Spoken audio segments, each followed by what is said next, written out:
ফেরাউন বেঁচে ছিল ৯৫০ বছর। কোন কোন কিতাবে লেখা আছে ৯৫০ বছর আয়াত পেয়েছিল, জানি না কত বছর পাইছিল।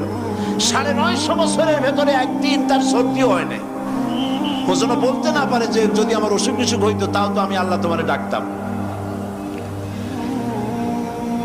মানে মুনাফিক, কাফের, বেঈমান, অহংকারী। আল্লাহ সুযোগ দেন, পাপিষ্ঠকে সুযোগ দিয়ে দেন। এই কথা যেন বলতে না পারে যে আল্লাহ আর যদি ৬টা মাস সময় পাইতাম তাহলে আমি ভালো হয়ে যেতাম। এরকমও সুযোগ দেওয়া হয় না। ঠিক আছে, করতে থাকো, দেখি কদ্দূর পারো। তারপরে যখন সীমা লঙ্ঘন করে করে একদম প্রান্তে এসে যায়, তখন দড়ির অপর প্রান্ত কার কাছে? কার কাছে?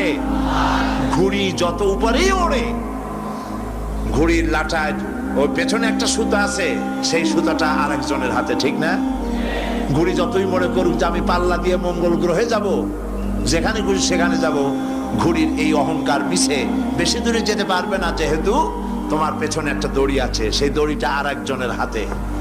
এই দড়িতে যখন টান দেওয়া হবে, কাছে ফিরে আসতে হবে, যেখান থেকে উৎপত্তি সেখানেই ফিরে আসতে হবে।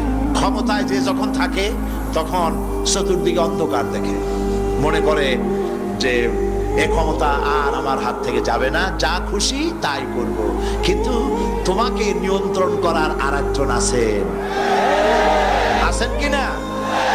সেজন্য আল্লাহ পাক বলেছেন ওয়ায়ামুদ্দুহুম ফি তুগয়ানিহিম ইয়ামাহুন। আমি যারা সীমা লঙ্ঘন করে আমি ঢিল দেই, একশোটে ধরি না, ঢিল দেই, দেখি কতদূর পারো।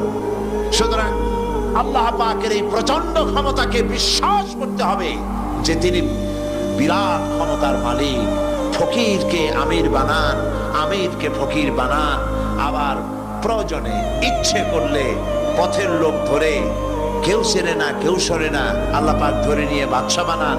আবার যখন আল্লাহ নারাজ হন তখন ফাঁসিতে ঝুলায় দেন।